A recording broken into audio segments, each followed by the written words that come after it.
Après avoir évoqué les notions concernant les qualités physiologiques de l'œil et les modes de représentation de l'espace urbain, après avoir présenté la fenêtre urbaine comme vision fondamentale de l'espace urbain, puis examiné la séquence linéaire relative à la représentation d'un parcours en ville, nous abordons maintenant les séquences panoramiques et la séquence fondamentale.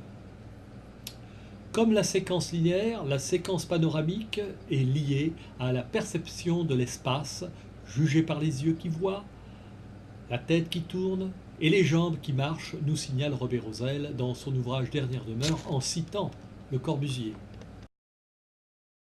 La séquence panoramique se réfère à la vision d'un paysage lointain que nous appelons espace perçu, telle la ligne de crête à San Gimignano occupée par les tours. Elle se distingue de l'espace vécu, caractérisé par une vision rapprochée d'un espace de proximité. Les silhouettes de Florence et de Venise illustrent des séquences panoramiques remarquables.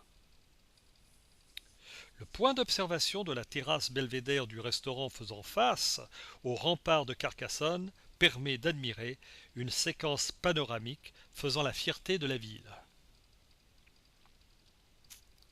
Le champ de vision de l'œil de 54 degrés à l'horizontale et la mobilité de la tête de l'observateur, ajoutée à la vision binoculaire, permet d'appréhender aisément un angle panoramique de 180 degrés composé de 3 vues accolées.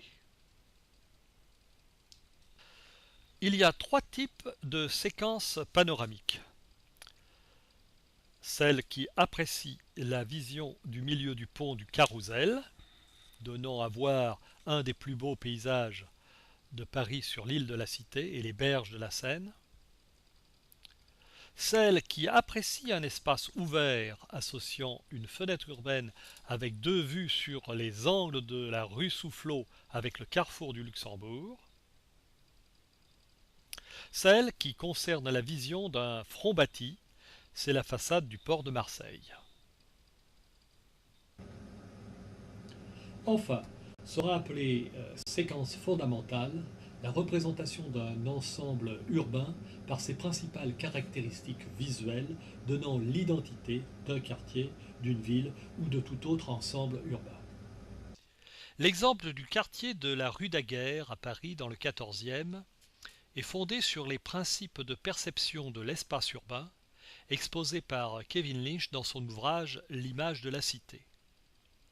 Le plan du quartier, associé à la combinatoire d'une séquence linéaire, d'une séquence panoramique et de vues sur des repères importants, permet de représenter l'espace d'un quartier.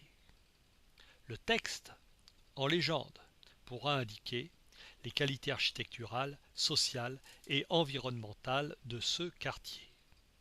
En conclusion, cette manière de représenter l'espace urbain offre, par des séquences visuelles associées à un plan de ville, un langage accessible à tous pour mieux analyser, comprendre, communiquer et proposer un projet urbain.